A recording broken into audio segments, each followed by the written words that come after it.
Olá, seja muito bem-vindo, seja muito bem-vinda a mais um episódio desse programa e podcast A Nova Advocacia Tributária. Eu sou o professor Alexandre Mas e nesse programa transmitido ao vivo todas as sextas-feiras às 11 horas da manhã, nós discutimos no programa e no podcast quais as melhores oportunidades e estratégias para quem quer defender contribuintes. Lembrando que o objetivo desses conteúdos é advogarmos juntos, isso mesmo, você e eu, nas suas causas. Aparecendo alguma causa no escritório em que você sinta necessidade de ajuda, entre em contato comigo que nós vamos discutir os termos dessa parceria. Lembro ainda que estão abertas todas as matrículas nos cursos de advocacia da minha escola. Na descrição desse vídeo, aqui você encontra o caminho para as matrículas e também na minha bio do Instagram tem lá o link para você conhecer os cursos da minha escola. E hoje eu vou falar sobre reforma tributária, um aspecto muito específico que ganhou a imprensa nesses últimos dias, as propostas do governo de mudança no imposto de renda pessoa física. São propostas muito polêmicas. Para alguns, elas são a realização de determinações constitucionais, para outras, são formas que o governo tem de colocar uma cortina de fumaça sobre a redução de gastos públicos, né? Uma vez que o governo ele está concedendo uma série de benefícios fiscais, mas não está fazendo o seu dever de casa, tá bom? Então, vamos falar um pouquinho sobre isso. Antes de eu entrar nas mudanças propostas pelo governo, eu quero fazer uma recapitulação sobre tudo o que nós sabemos a respeito do imposto de renda, para que haja um cenário aqui favorável a essa discussão. O imposto de renda tem previsão constitucional no artigo 153, inciso 3, que prevê a competência da União para a instituição do imposto.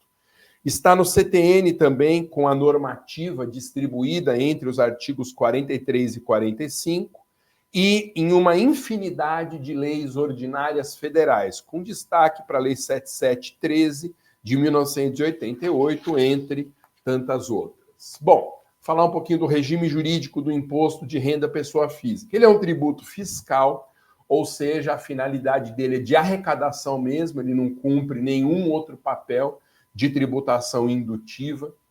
Ele é lançado por homologação. Nesta semana aqui eu gravei mais um conteúdo da atualização do meu curso de Direito Tributário, né, o Super Tributário 2.0, e eu falava sobre tipos de lançamento nessa aula. E o lançamento por homologação é o grande lançamento por excelência no nosso país. A regra geral é que os tributos brasileiros sejam lançados por homologação. Detalhe importante para entender a aplicação dessas regras, se for aprovada a regulamentação infraconstitucional nesse ponto específico. O imposto de renda não se sujeita ao princípio da anterioridade nonagesimal, apenas anterioridade anual. Ou seja, eventualmente o aumento de alíquotas pode ser aplicado no 1º de janeiro seguinte à aprovação da lei que as tem aumentado. Não é necessário que haja um intervalo mínimo de 90 dias. Então, se o governo aprovar as mudanças em 2024, elas valem a partir de 1º de janeiro de 25. Se forem aprovadas em 2025, que parece mais provável nesse cenário de final de ano, elas valem para 2026. E assim por diante, sem necessidade de observar a noventena, a anterioridade mínima de 90 dias. Outro detalhe importante, sem o qual é impossível compreender o regime jurídico do imposto de renda pessoa física, a Constituição diz que o imposto de renda pessoa física será progressivo. Não é que pode ser progressivo. A Constituição diz que será progressivo. Ou seja, ele tem que ter alíquotas que crescem em função do tamanho da renda auferida.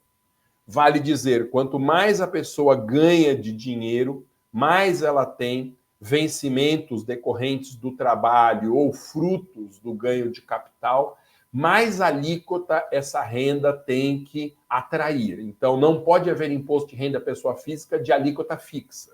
É preciso que se atenda ao ideal constitucional tão nobre da capacidade contributiva, cobrar mais tributos de quem pode pagar mais, cobrar menos tributos de quem pode pagar menos. Além da progressividade obrigatória, há dois outros princípios que norteiam a instituição e cobrança do imposto de renda à pessoa física. O princípio da generalidade, ou seja, o imposto de renda tem que ser pago por todas as pessoas, e o princípio da universalidade, que aponta para a ideia de que todas as rendas devem ser tributadas pelo imposto. Bom, você deve saber que o imposto de renda é cobrado de pessoas físicas e pessoas jurídicas. Daí nós temos o IRPF, que é o que nós estamos debatendo hoje, e o IRPJ, que eu deixo para uma próxima oportunidade. Qual que é o fato gerador do imposto de renda pessoa física? Isso está declarado no artigo 43 do Código Tributário Nacional. Quaisquer acréscimos patrimoniais, incluindo o ganho de capital. Então, aquilo que é proveniente do trabalho é considerado renda e enseja a cobrança do imposto de renda, e aquilo que é fruto de aplicações financeiras, o chamado ganho de capital, também é fato gerador do imposto de renda. Importante sobre o fato gerador. O fato gerador ocorre com a disponibilidade econômica, ou seja, quando o dinheiro já está à disposição do contribuinte, ou disponibilidade jurídica, quando o valor do dinheiro já está acreditado, mas ainda não foi incorporado pelo contribuinte. Um exemplo da disponibilidade jurídica que já autoriza a cobrança do imposto de renda é uma remessa de dólar na conta do devedor antes da conversão para a moeda nacional. Quando há uma conta de alguém e essa conta recebe uma transferência internacional em dólar, esse dinheiro não está disponível economicamente, porque é preciso converter para o real para que ele possa ser sacado. Ninguém vai sacar em dólar na conta corrente aqui no Brasil. Então já há disponibilidade jurídica, mas não a disponibilidade econômica. Sobre essa remessa incide o imposto de renda, mesmo antes da conversão em real. Detalhe fundamental para entender o regime jurídico do imposto de renda: indenização não é fato gerador do imposto de renda.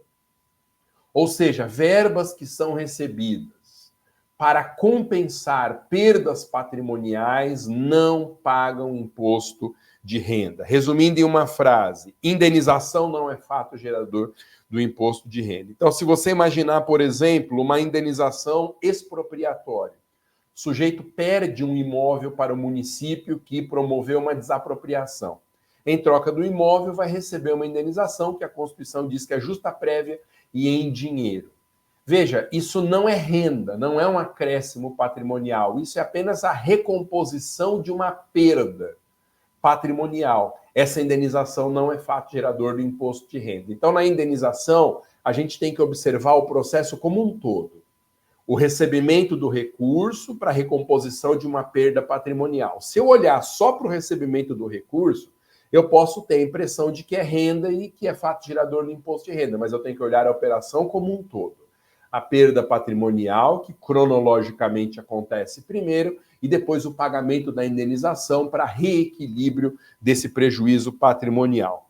Verbas de natureza trabalhista muitas vezes são indenizatórias, como, por exemplo, a adesão a um plano de demissão voluntária na iniciativa privada, não é fato gerador do imposto. Levantamento de precatório, se a verba originária do precatório tiver natureza indenizatória, também não é fato gerador. Portanto, tudo depende se a verba indeniza, e aí não paga imposto, ou se ela remunera, caso em que o imposto é devido. Então, verbas que são dadas, por exemplo, pelo empregador em liberalidade são consideradas rendas e, portanto, tem que pagar o imposto de renda. O aspecto temporal, quando acontece o fato gerador? Para a pessoa física, é em 31 de dezembro. Por isso que no final do ano nós precisamos colher o extrato dos valores que estavam em nossas contas no dia 31 de dezembro para juntar na declaração do imposto de renda. Por que 31 de dezembro? Porque as rendas auferidas até essa data são fato gerador de imposto para pagamento no ano seguinte. Pessoa jurídica tem data trimestral ou anual, dependendo do caso. Aspecto geográfico. Onde acontece o fato gerador? O fato gerador do imposto de renda à pessoa física pode acontecer no Brasil ou no exterior. Então, nós temos como aspecto geográfico ou territorial o Brasil ou o exterior. Portanto, o imposto de renda ele é regido por uma lógica da extraterritorialidade. Mesmo sendo imposto brasileiro, o fato gerador pode acontecer no exterior. Sujeito ativo é a União, e só ela, né, pode criar e cobrar o imposto de renda. Sujeito passivo, diz o artigo 43 do CTN, que é o titular da disponibilidade econômica ou jurídica, seja esse titular residente ou domiciliado no Brasil, se for pessoa física. Pessoa jurídica tem que estar instalada no Brasil. Lembro ainda que criminosos também devem imposto de renda. Não interessa de onde vem o dinheiro do contribuinte usado para pagamento do tributo. O que importa é que ele auferiu renda ainda como produto do crime e tem que realizar o pagamento. Nunca vai pagar porque ele já é um criminoso, mas é interessante saber que ele deve o imposto. A base de cálculo do imposto de renda à pessoa física é o montante recebido. Se for um empregado, o empregador tem o dever de fazer a retenção desse imposto na fonte. Nós falamos que esse empregador ele é responsável tributário pelo pagamento. Um abraço para Carla. Fiz aula com você em 2009, lembro das musiquinhas até hoje. Me ajudou muito a passar na OAB. Obrigado, Carla.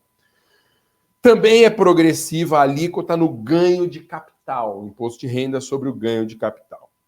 E as alíquotas, hein? Afinal, a proposta do governo é de modificação nas alíquotas e nas faixas de alíquotas. Então, o que você tem que saber é que atualmente estou transmitindo aqui essa live no comecinho de dezembro, no dia 6 de dezembro de 2024, aniversário de 80 anos da minha mãe. Fica aqui a homenagem à Dona Isabel.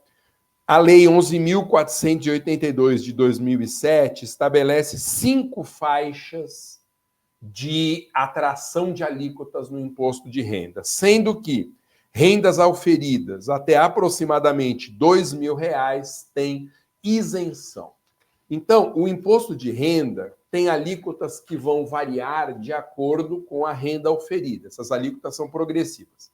Eu tenho os números aqui, porque eu imprimi uma tabela no meu roteiro, mas os números não têm importância nenhuma, a não ser para você ter uma visão panorâmica dessas faixas de alíquota. Então, rendas mensais de até 2.259 não pagam nada, a alíquota é zero. De 2.259 a 2.826, incide a alíquota de 7,5% sobre o que superar a faixa de isenção. De 2.826 a 3.751, a alíquota passa a ser de 15%. Ela dobra, mas 15% sobre o que exceder a faixa anterior. De R$ 3.751 por mês a R$ 4.664, incide a alíquota de 22,5%. E acima de R$ 4.664 de renda mensal, a maior alíquota na atualidade de 27,5%. Mas tome cuidado, você precisa entender o que eu vou te falar agora, até para compreender quais são as propostas do governo. Essas alíquotas, elas não incidem sobre o valor total da renda oferida. Elas incidem sobre faixas. Então, suponha que alguém ganhe R$ 5.000 por mês. Esses R$ 5.000 estão na faixa de 27,5%, mas a conta que se faz não é o imposto devido é 27,5% sobre os R$ 5.000. Não é assim. Eu vou quebrar esses R$ 5.000 nas faixas. Então, desses 5.000, os primeiros 2.259 não vão pagar nada. Então, eu já reduzo a renda tributável para algo em torno aí de R$ 2.700. Mas de 2.259 a 2.826 desses 5.000, essa faixa vai pagar 7,5%. O que superar essa faixa anterior vai pagar 15%. O que superar esta última faixa de 15% vai pagar 22,5%. E o que superar os 4.664, esse valor vai pagar a alíquota de 27,5%. Então, os 27,5%, nesse exemplo de um salário de R$5.000, eles vão incidir sobre uma faixa pequenininha de R$400 aproximadamente. Se você não entender que cada alíquota incide apenas sobre o que superar a faixa anterior, não dá para compreender as propostas que o governo está fazendo de mudança. Lembro ainda que toda mudança, como eu disse agora há pouco, só pode ser efetivada a sua cobrança em 1º de janeiro do ano seguinte à data em que a mudança foi feita. Então, o que o governo está propondo fazer como primeira mudança? Alterar essas faixas de valor. Essas faixas, elas já são muito antigas, estão bastante desatualizadas, elas são do ano de 2007, então estamos aí na iminência de completar 20 anos de desatualização dessas faixas. O governo quer aumentar essas faixas, o que vai aumentar, sem dúvida nenhuma, a arrecadação. Só para que você tenha uma ideia, a faixa de isenção, o governo propõe, seja alterada de R$ 2.259 para R$5.000. Então, seguindo essa proporção, o governo está dobrando o teto de cada faixa. O que, se nós aplicarmos essa mesma lógica, a partir de cerca de R$10.000 é que incide a alíquota maior de 27,5% na mudança proposta pelo governo. Esse é um ponto positivo. Toda a doutrina reclama da antiguidade, da obsolescência dessas faixas de valor. Então, essa é uma mudança que é bem-vinda, tem que ser feita mesmo essa alteração. Bom, o problema é que a reforma tributária, ela prevê muitas desonerações fiscais, ou seja, muitas situações em que o contribuinte vai pagar menos tributo do que paga hoje. O governo está com essas propostas renunciando a receitas. No entanto, essa renúncia tem que ser compensada de algum jeito, ou ela tem que ser resolvida por meio de corte de gastos. Como o governo nunca corta gastos, ele só aumenta os gastos, é preciso que haja dentro da reforma algum mecanismo de compensação, por exemplo, para essa isenção do imposto de renda de até R$5.000. Eu não tenho os dados aqui, mas seguramente até R$5.000 é a faixa de remuneração de mais da metade da população brasileira. Então, é um aumento e tanto na isenção do imposto de renda. É uma renúncia de receitas enorme que o governo está promovendo. E o que se fez de propostas? O que se fez de propostas é o que nós vamos examinar como segunda parte da nossa conversa de hoje, que é o aumento do imposto de renda para a classe média alta e para as grandes fortunas. Bom, tem duas opções que o governo está apresentando para compensação dessa renúncia de receitas com o aumento da faixa de isenção de R$ 2.200 para R$ 5.000. Primeiro, uma tributação mínima para a renda mensal acima de R$ 50.000. Então, todo mundo que ganha mais do que R$ 50.000 vai sofrer, como pessoa física, uma tributação mais elevada. Ou então o fim da isenção de imposto de renda para pessoas com moléstia grave, com renda acima de R$ 20.000. Essa mudança é interessante, uma pessoa que tem renda acima de R$ 20.000 não precisa de isenção do imposto de renda, ainda que tenha uma moléstia grave.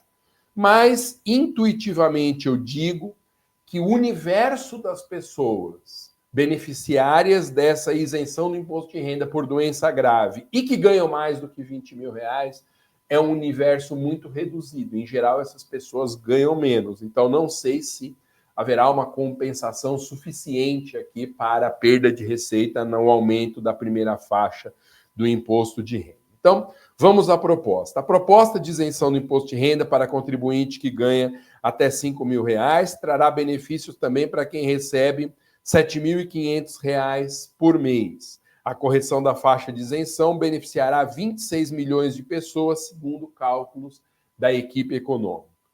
Dado o total de beneficiados, 10 milhões de contribuintes ficarão completamente isentos, enquanto 16 milhões pagarão menos imposto. Por outro lado, a criação do imposto mínimo de 10% para quem ganha de 50 mil reais mensais deverá atingir cerca de 100 mil pessoas. Então, nós temos no Brasil cerca de 100 mil pessoas ganhando mais de 50 mil reais por mês como pessoas físicas e que estariam sujeitas a essa tributação maior. Para rendas acima de 50 mil reais, haverá um dever de pagar no mínimo 10% de alíquota efetiva, porque atualmente é menos, como uma forma de complemento. Então, vamos lá. Vamos pegar um caso de alguém que ganha 500 mil reais, o CEO de uma grande empresa que ganhe isso por mês. 500 mil reais, o que o governo quer fazer? Pegar todo o imposto de renda que essa pessoa pagou no ano e ver quanto dá. Se não tiver dado 10% dos 500, se não tiver dado algo em torno de 50 mil reais, essa pessoa vai ter que completar o imposto de renda até dar 10%, até dar esse valor de 50 mil reais. A conta não é simples desse jeito, há algumas faixas que o governo está prevendo numa forma de progressividade do pagamento desse complemento, mas a ideia é essa. E aí eu colhi alguns exemplos de internet, do cálculo da internet, para a gente ver como funciona. Se a renda for de 650 mil reais por ano, pagará 1,5%, ou seja, 9.750 desse complemento. Se a renda for de 750 mil reais por ano, pagará 4%, ou seja, 30 mil reais desse complemento. Se a renda for de 800 mil reais por ano, pagará 5%, um total de 40 mil reais. Se a renda for de 1 milhão de reais por ano, pagará 8% de complemento, ou seja, 80 mil reais. E se a renda for superior a 1 milhão e 200 mil reais, pagará 10%, ou seja, o complemento será até atingir 120 mil reais. Deixa eu falar um pouquinho agora para a gente encerrar, porque já estamos nos alongando muito para os padrões desse podcast, desse programa. Quero destacar alguns pontos positivos e outros negativos. Primeiro ponto positivo, essa mudança busca uma maior justiça tributária. Finalmente, essa mudança está alterando as faixas de valor do imposto de renda, que é um reclamo muito antigo dos especialistas. Finalmente, essa mudança está sendo realizada. E isso, apesar de todos os pesares, apesar do governo não estar disposto a cortar gastos, é uma ideia que faz sentido à luz do princípio da capacidade contributiva da Constituição. Poderemos dizer que, nesse sentido, o governo não faz favor nenhum, a não ser aplicar a norma constitucional que manda que haja uma graduação dos tributos segundo a capacidade econômica. Pontos negativos, que eu vou destacar aqui como não poderia deixar de ser, tem pontos que precisam ser criticados. O primeiro, o governo está dando muita isenção na reforma tributária, teria que compensar isso com corte de gastos, em vez de tributar mais outras pessoas. Essa é uma crítica. Onde estão os cortes de gasto na própria carne do governo? E uma outra crítica que eu faço. Essas mudanças não vão atingir, de fato, as grandes fortunas brasileiras. Por duas razões. A primeira delas é que essas faixas são, para quem tem grandes fortunas, são valores muito baixos. 1 milhão e 200 mil reais por ano, ou seja, uma renda mensal de 100 mil reais, isso é um nada para grandes fortunas. E, mais uma vez, ninguém mexe com os donos de grandes fortunas. Existe uma previsão já muito antiga na nossa Constituição do imposto sobre grandes fortunas. Entra governo, sai governo, ninguém tem coragem de cumprir a norma constitucional e tributar as grandes fortunas. Por que isso? Porque quem tem que criar a lei complementar de instituição do IGF, Imposto sobre Grandes Fortunas, são deputados e senadores que muitas vezes constituem potenciais contribuintes no novo imposto e eles não querem dar um tiro no pé. Então, a minha crítica mais dura a essa proposta de alteração no imposto de renda é que, embora seja uma determinação constitucional, algo que é vantajoso, algo que é bom à luz da Constituição, é uma reforma tímida para a tributação das grandes fortunas. Ninguém mexe com titular de grandes fortunas no Brasil, o que é um absurdo. Uma segunda outra observação, quanto maior a faixa de renda mensal, quanto mais rica a pessoa for, mais mecanismos ela tem de esvaziar a renda como pessoa física. Milhares e milhares de mecanismos contábeis e tributários que fazem com que haja uma fuga do fato gerador do imposto de renda pessoas físicas. Basta uma simples pejotização para que esse imposto deixe de ser devido como imposto de renda pessoa física. Então ficam aqui as minhas críticas. Eu espero que com esses comentários tenha ficado mais fácil compreender, até para que você possa criticar, a gente só pode criticar algo que a gente conhece bem, para que você possa até criticar, se for o caso, se você achar que era o caso, pontos dessa reforma tributária. Espero que o assunto tenha ficado um pouquinho mais claro aí para você. Então, lembrando que o objetivo dessas nossas lives, programas e podcasts é advogarmos juntos. Muita gente já está entrando em contato comigo para falar de parcerias na advocacia. Eu criei um número exclusivo de WhatsApp da minha advocacia para propostas de parceria. Anote aí nos seus contatos como Masa Advocacia. O número de WhatsApp é 965 18 0648. Prefixo 11 965 18 0648. Repito, Masa Advocacia 011 965 18 0648. Lembro ainda que estão abertas as matrículas de todos os cursos de advocacia da minha escola. Na descrição desse vídeo aqui, também na minha bio do Instagram, no perfil @Professor Masa, você encontra as informações sobre os cursos de advocacia da minha escola. Valeu? É isso, nos veremos na próxima oportunidade. Muito obrigado pela sua presença. Até mais, bom final de semana.